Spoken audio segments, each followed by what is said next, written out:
Alright, here's my last review. You can take a look at the memes if you want to. Mostly in this one, we went over aldehyde and ketone chemistry as well as a few aldol reactions.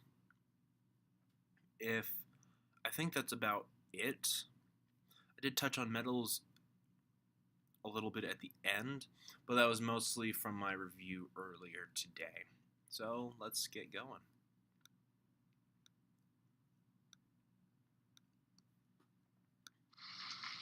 Alright, so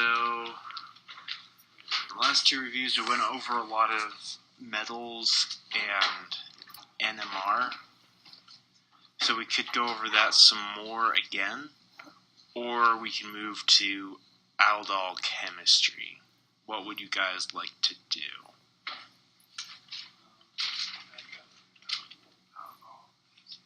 Aldol? Just touch on the metals, on the important parts, if we have them yet. There's a lot to know with the aldol chemistry, so I'm actually just going to work through one of the problems. Well, first of all, if you haven't seen, there it is. If you have not seen my list already, them later on, but I'm actually going to pull out a problem. Well, how do I want to do this? So I'm just going to work through one of the problems that's on the one of the week schedules. So this has to do with converting an aldehyde or a ketone, and we'll get into aldol condensation later. So this involves turning an aldehyde / ketone into a hydrate, hemiacetal, or full acetal, just without the half.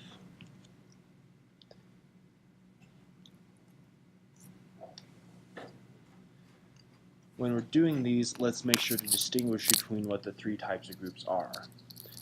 So the hydrate is this, with 2 carbons attached to 2 OHs. The hemiacetal just replaces one of the OH groups with an OR.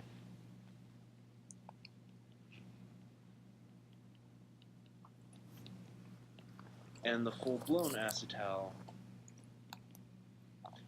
is the carbon surrounded by 2 OR groups. And so if we're going to analyze where these come from, the hydrate comes from adding water. Both the OR groups come from adding an alcohol.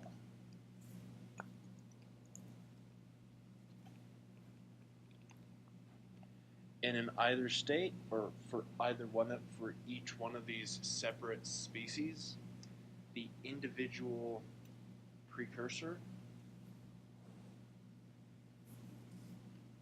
is an aldehyde or a ketone, one or the other. So let's go through examples of how we would make each one of those species. So I'm just going to start with, say, butanone. And if we want to form the hydrate process, or hydrate product, we're going to have to add in some strong acid in the form of H3O+. Because when we add that acid, I'll rewrite it like this.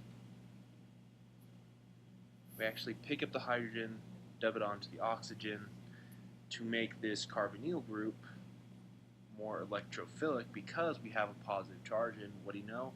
The electrons in the pi bond are attracted to that positive charge. First things first though, when we generate the water, OH2+,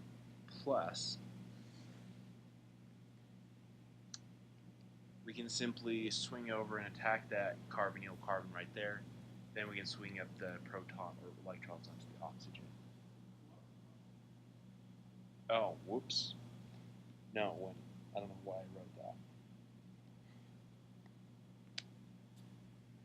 And so what that turns into is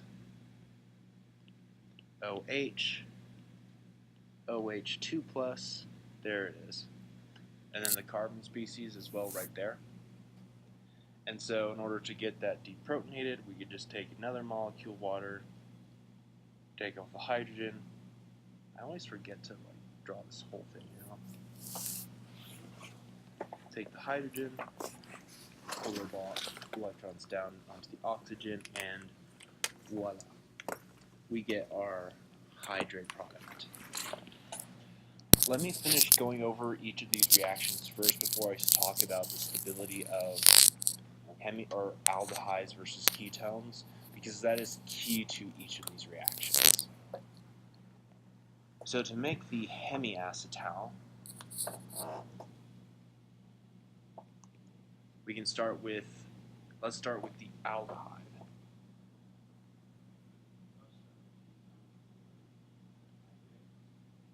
It could be an H. Doesn't matter. It just has to be two oxygens attached to that carbon. So to make the acetal, again, remember we have to add in that ROH group because we're trying to get OR onto it. But as in the second case, we're still going to need an acid catalyst, say H2SO4, ROH. The ROH will pick up that proton, so really we're working with ROH2 plus.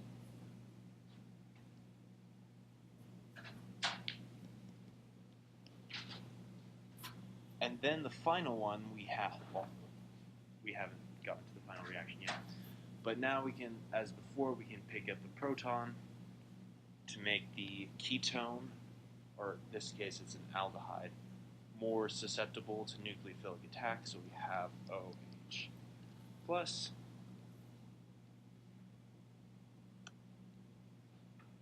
And then with this new ROH group that we've generated,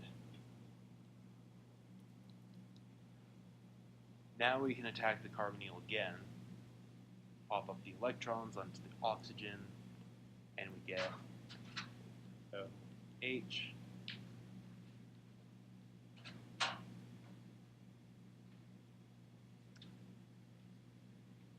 And the OHR,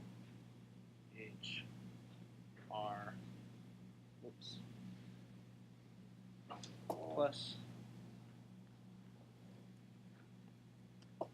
So then if we want to stop here, we'll just take we'll just regenerate our catalyst by pulling off the proton, and there we will get to our hemiacetal species.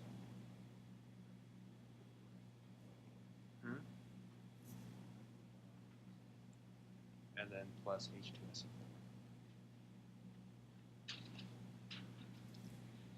Now, if we want to go further, we're going to have to generate another carbonyl. So if we want to get to the acetal, we have to start with the hemiacetal. 1 OR, then 2 OR. So the second part of it is really exactly the same. So we'll still have our acid catalyst plus our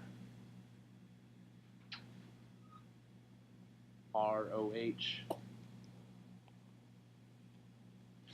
So to do this, again, we just transfer the proton, so we get ROH2 plus. And so if you notice what's different about these two, the hemiacetal versus the acetal, is we've got an OH group on the hemiacetal and OR group on the acetal. So we're going to have to do a substitution reaction, or overall substitution, to replace the hydrogen with an R group, which is generally just an alkyl group. So we take this, what do we do? So if we need to get the OH to come off and replace the H with an R, we need to turn this whole thing into a good leaving group. Right now, that's not the case, because it's hydroxide. There is actually on the weak problems, on one of the weak problems that talks about a weird type of elimination where you get the hydroxide. I can go over that if you want to. I would recommend looking at that because it just came to mind. So, what do we one of the homework problems it was talked about 1, 2 beta elimination, where you actually do generate hydroxide. It's a special with the normal mechanisms we usually use. Hydroxide is a bad leaving group. Even in this reaction, it's still a bad leaving group, but based on how it's happening, it's still acceptable. Or pretend like it is and just go with it. So let's draw the hydrogens out again. H, H.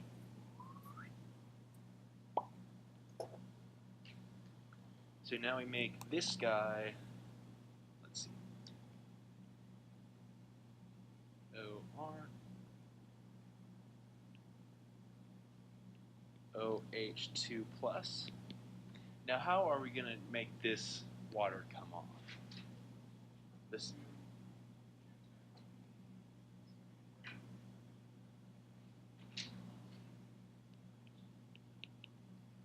Right now we're not able to come in and just do that because there's some steric hindrance. So what we have to do first is actually regenerate our carbonyl group by taking a pair of electrons from the, it's not really a carbonyl group, but it's like that. So what we do is we bring a pair of electrons from the oxygen down these between that onto that carbon ball. I make a pi bond right there, and then voila, the water comes off. So what we get out of that step is OR plus, again that's still, so we get this species and water. Now this is sp2 hybridized, or in other words, it's flat trigonal planar. With that kind of configuration, we have eliminated the steric hindrance, and we've prepared the molecule for nucleophilic attack. So now is when we can take in the ROH group. So this one right here, I'll put it red, big no-no, don't do that. So now we'll just take the ROH group, swing it up, and we get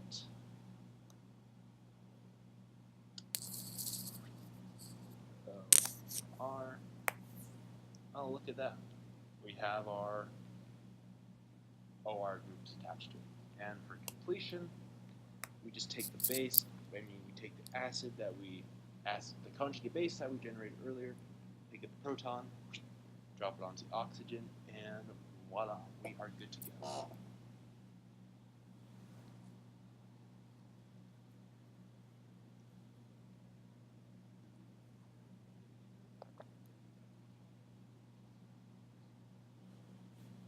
It could be the ROH, or it could be the bisulfate. Typically, we show it as the bisulfate.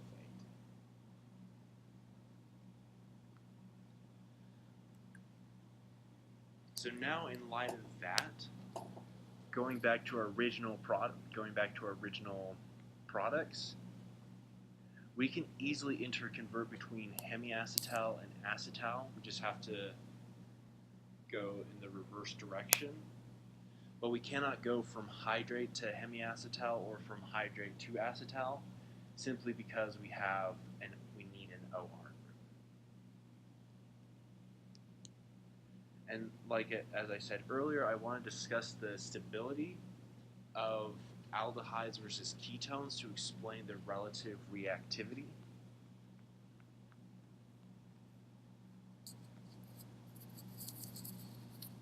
Relative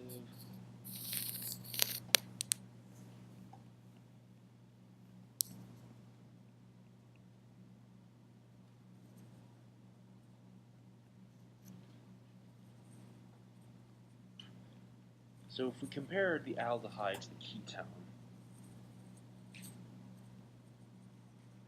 compare butanol with just butanone, they're pretty similar species. They both got 4 carbons, I think 8 hydrogens, and a carbon-oxygen pi bond. But the interesting thing about this is that they will form similar products, but the amount in which they do so, i.e. the equilibrium we observe from them, are completely different. So when we form the acetal product, let's just do hemiacetal. When we form the acetal product, which is OH and then OR, and compare it with that formed of the same ketone with the same they're not the same because this is on carbon 1 and this is on carbon 2, but they're pretty much they're comparable. Then here we have an OH and an OR. Note that these are both hemiacetals, not acetals, full acetals. The aldehyde will actually, let's see, I don't think these numbers are quite correct, but comparing the aldehyde to the ketone they are. So with aldehyde, it's like 60% stays in the aldehyde and 40% goes over here, versus the ketone is like 80% and 20%. Check your notes for that one. It's this number right here that catches our eye. Why is the aldehyde more reactive towards nucleophilic substitution than is the ketone? Well, we're going to explain that using 2 different effects. One, which is the easier one, is steric hindrance. What is steric hindrance? Electron repulsion. So on the aldehyde, we just have a carbon and a hydrogen, versus the ketone, which is a carbon and a carbon. These 2 carbons have more electron density than the carbon and the 1 hydrogen. 1 carbon plus 1 hydrogen, 1 carbon plus 1 carbon.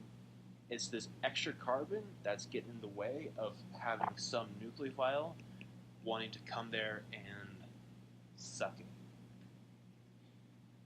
That was probably not an appropriate word. But it can just, you understand what I'm trying to say. 2 carbon groups versus 1 carbon and 1 hydrogen. The second effect is the electronic effect.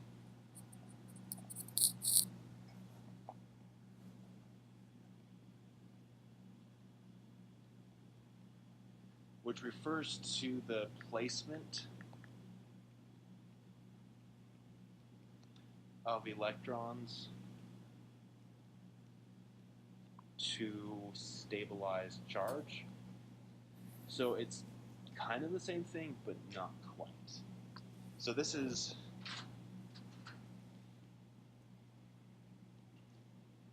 best explained using resonance. So in either case, with both the aldehyde and the ketone, we can produce a carbocationic species, where it's O minus and C plus H. Same with the ketone.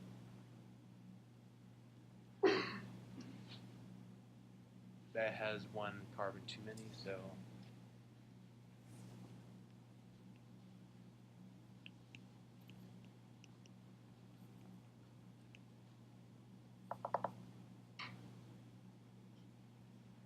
So now we want to compare both the groups on either side of the carbonyl. Because if we look at this central carbon, there's a positive charge. And oxygen is actively pulling away electron density from it. So we're going to want the groups on either side of it to bring in electron density. So with the aldehyde, we'll bring in the carbon's electrons plus the hydrogen electrons. And in the ketone, we'll bring in those carbon electrons and these carbon electrons. Once again, in the aldehyde, there are fewer electrons than there are in the ketone to stabilize that positive charge we see on the carbon. Therefore, this is more stable and less reactive than the aldehyde.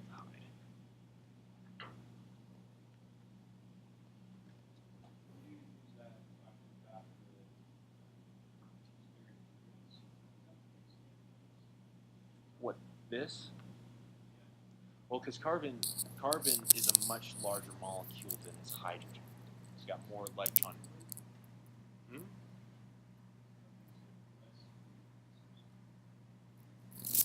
It's basically like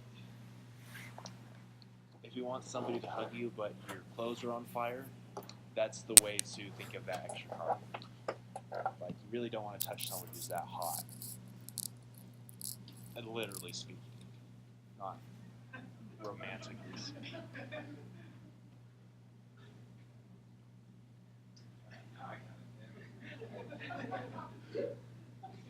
And the flame helps keep your internal body temperature at 37 degrees Celsius, just not for very long.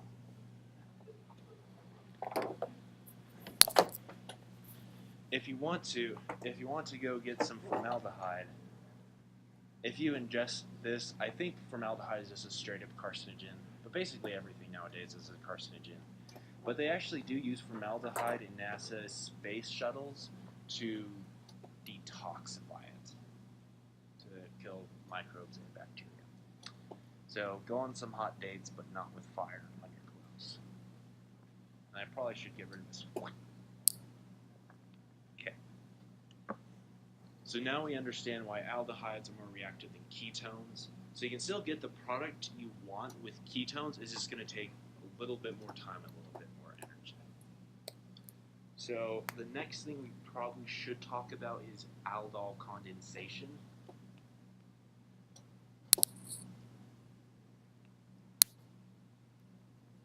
And again, make sure you look at these specific problems, especially on week 14, number 3, and the week 15 problems. Though I would just do all of them if you're not sure about yourself. And what I should probably explain this extra credit thing really quick, because I don't think people usually read their emails. I don't know. It just seems because I send out a survey and people are like, "Are you having a review? Like, did you read your email?" No. Okay, and fortunately I did not record myself saying this. But this is what? On on the joke. Yeah, just put it all on the final page, the last page, which is going to be your team evaluation page. So this is your chance to like judge your peers. One person on the modeling assignment was like, I did like 10 hours of work and my teammates like put in squat. I'm like, okay, they're probably going to get a 0. Well, I just started like a minute ago. I didn't record all the stuff where I said terrible things.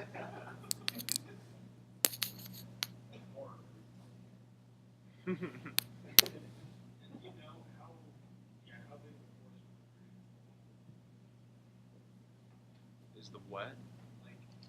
I think one person said it was like half of it. Yeah. Yeah, I said it was like 775 out of 150. I hope that's right, or else I'm lying. Well, he's lying, it's not my fault. So as the name implies, aldol, well, al comes from the aldehyde, and all comes from the alcohol. That sentence comes in. Ald and al. And the key intermediate for each of these steps is going to be the enol, which combines an alkene next to an alcohol, enol. How do we generate that enol? Ask me the question. Thank you, Ethan. So we actually just need a generic carbonyl species, and this is a little bit of nomenclature. If we have a carbonyl and we're classifying the carbons down the chain, the first one, we say this is kind of like number 1, and everything else is alpha. The carbons following are alpha, beta, gamma, delta, and then epsilon. What's the 6th letter in the Greek alphabet? It's like C. The little squiggly line. Capital Cassi is just 3 straight lines. True story.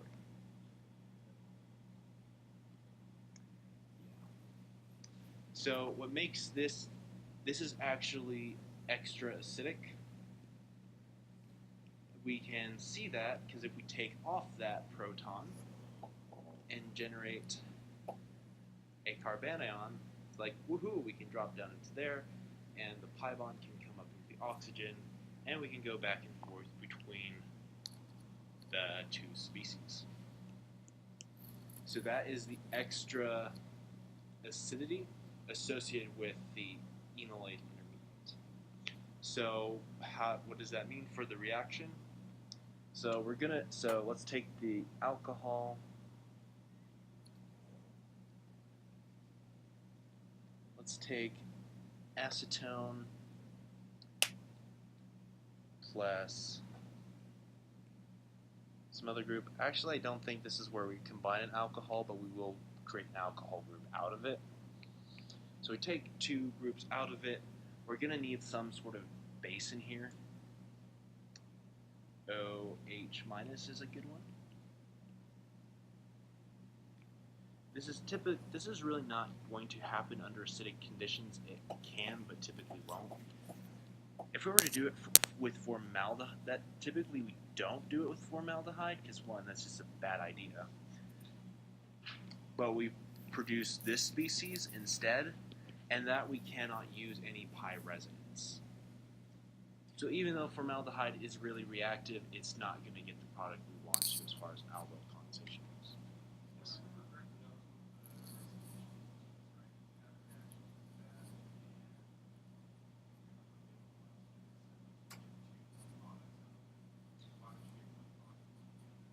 Yeah. Yeah, you can use that. It does happen, just not as much. And with that particular problem, it had to do with the excess amount of formaldehyde, where it was like a 10 to 1 ratio. So this is like our last resort, in addition to just hiding in a room and crying all night.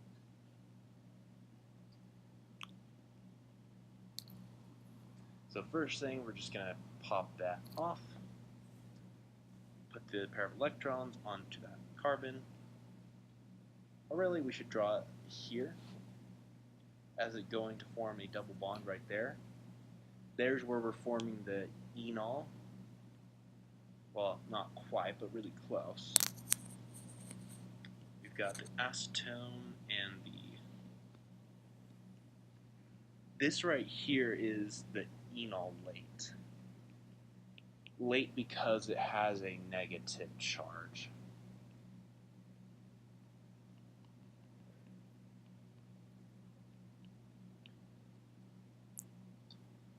So what we can do now is that these pi electrons, as we've seen in alkene reactions where we add HCl across, the pi bond can attack the proton, well, for that reaction. But in this case, it's going to attack the carbonyl. and then swing the pair of electrons up. So what we get is O minus, and then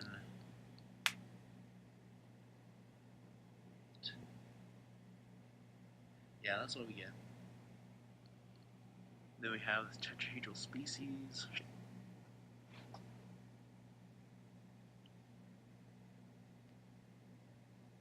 I feel like I'm missing something.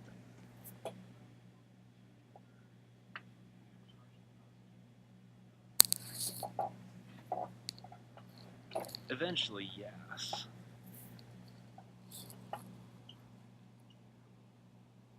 Where at?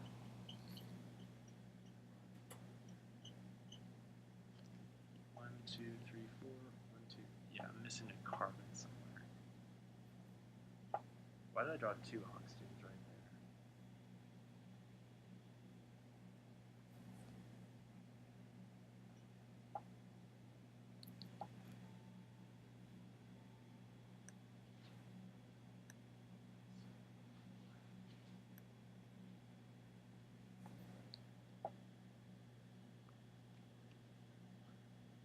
Like that.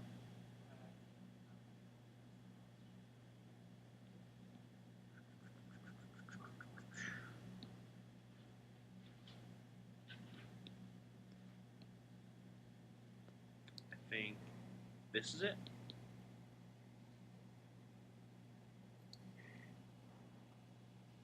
Forgetting what the next step is.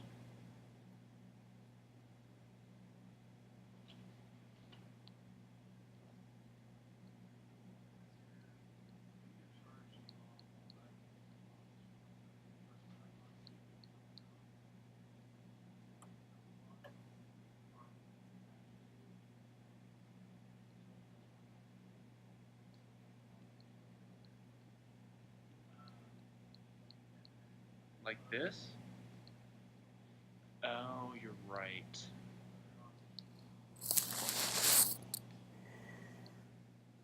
Yeah, that's what needs to happen. You're right, because if we form that bond right here, then this carbon becomes positive. That's what you're saying? It's positively charged. I see what you're saying. So now, yeah, it can reform, just simply reform that carbonyl. So we'll get the O minus. I'll add the proton in a second. O. And what we can do in this case is we can either pull, I wouldn't recommend pulling off the proton from over there. I would just throw in some acid, H3O plus typically.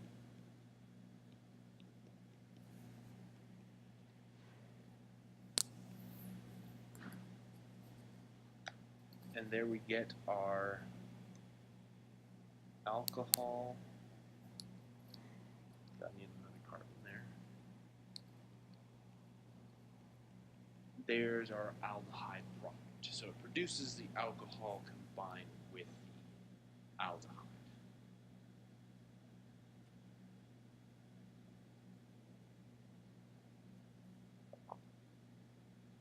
And just based on, I don't remember what problem this is, I'll just talk about it now because I do remember it. It has to do with this E12 beta elimination, where we actually get hydroxide to come off as a leaving group, even though it's a poor leaving group. Well, let's take this species. I'm just going to erase that carbon because I don't like it. No, we should probably leave it on. So this carbon right here, well, these protons right here, because we've added that second oxygen on there, we've made this double acidic because now we're pulling away electron density from carbons on both sides. So if we again throw in another base, whenever I say base, just say hydroxide, done. We can protonate it like that. So then we'll move it onto the carbon. You don't have to move onto the carbon, but it helps to show it like this. This carbon's these pair of electrons are going to want a place to go, right? So, much like the resonance structure we've seen earlier, where they dump down into that pi bond to break the carbonyl.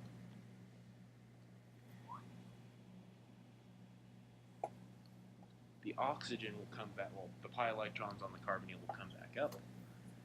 And we have OH.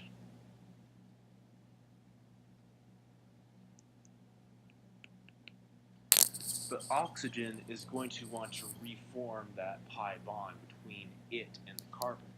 So what can happen here, and this is the step where we do that E12B elimination.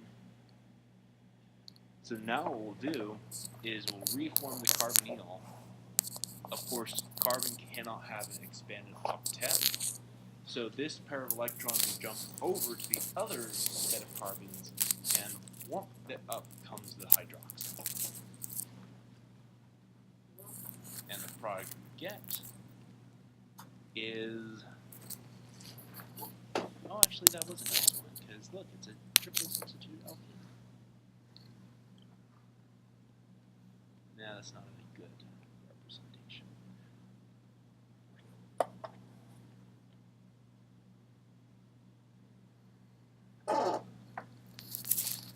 And what's one good reason for pushing this reaction forward when we put it into base? If we compare this product, let's put it, I need a new color. Let's do, oh, I can add a color. Oh, the color's the rainbow. Let's try this tannish green. Right here, we've got conjugation. Here, there is no conjugation. So we've provided an additional factor of stability to our product than we have to our reactant. Therefore, it's more likely to push it forward. So that, because we performed that conjugation, we're able to overcome the negativity of forming the poorly conjugation motivates bad leaving group to an, there we go. Alright, so that's basically all I can think of for the, as far as aldehydes, ketones, aldols, acetals. Make sure you look. There's a specific I went through how to form the hemiacetal and the acetal from the aldehyde or the ketone. Specifically, look at 14 week 14 number 2. That has to do. It's the one that has to do with sugars, like opening the ring and closing up the ring. That'll be a useful problem to do. I've already provided it in the handout, so hooray for you. Well, hooray to me because I did it. Alright. So that about covers it for the aldehydes and the ketone stuff. If you want more practice with NMR, look back at my review from last night. Last night? No, yesterday. For IR, look at his PowerPoint slides, because that's basically the best you're going to get. There isn't a single IR problem. Well, there is, but it's not isolated. So this is the point where he said, screw it, use the textbook, I'm done. And I kind of want to take it. But we have about 10, we've got a good one. What else would you like to go over?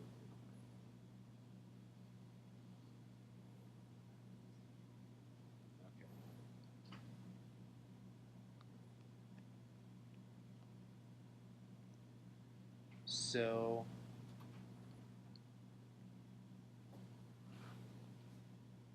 if you want to know what the 7 steps are just look at my review from this morning actually. But let's go over the basic theory of it. So for metals, whenever we're doing a reaction with metals, it's basically always going to be a reduction combined with oxidation. Redox. And remember that cute mnemonic I came up with, Leo the lion says grr? So when we're working with metals, we want to be careful of how we assign oxidation numbers, and I believe you will have to do this. If we increase in oxidation number,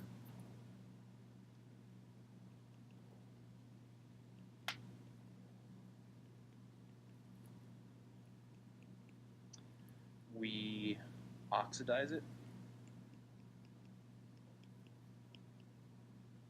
and if we decrease in oxidation number,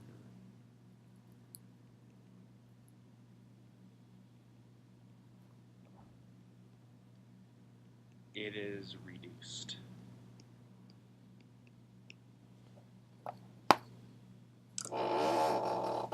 And so,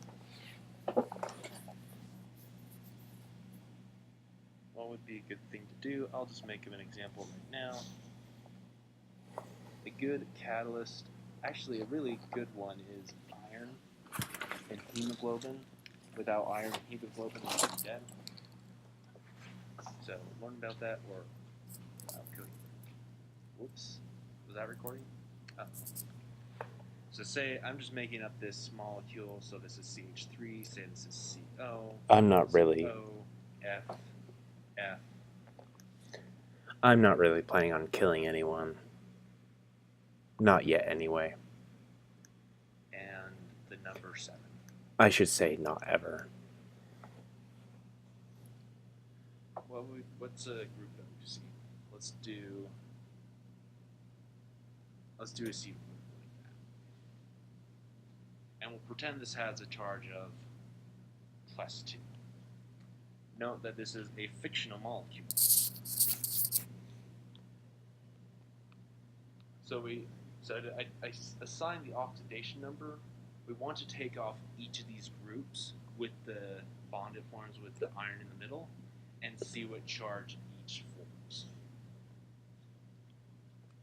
So here the fluorine becomes, I'll lift some over here in a different color. We've got F minus, CO, minus and plus, times 2, fluoride times 2. We've got an acetal group which looks something like this.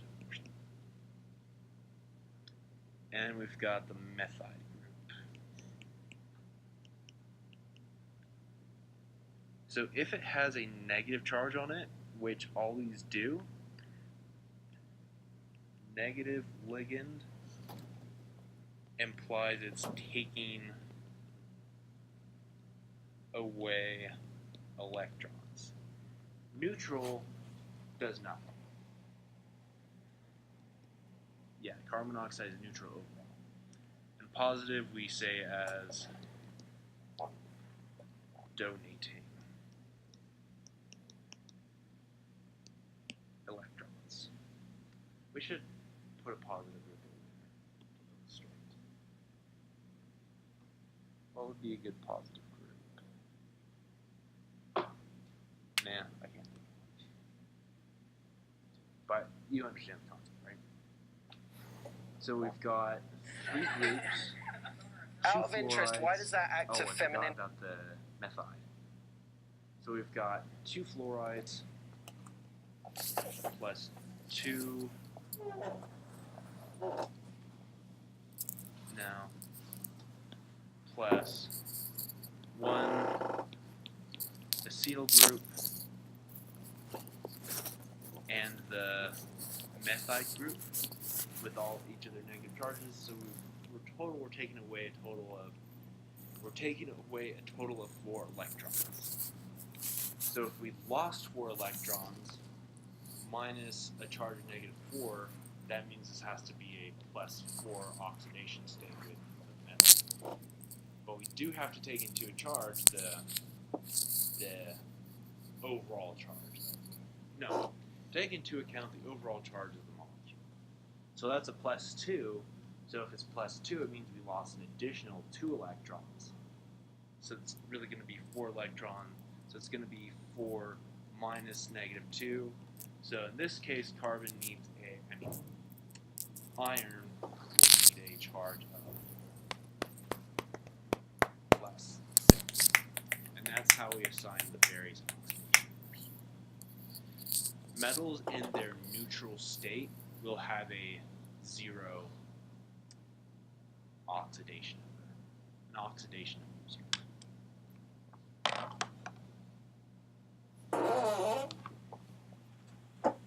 So if you are curious about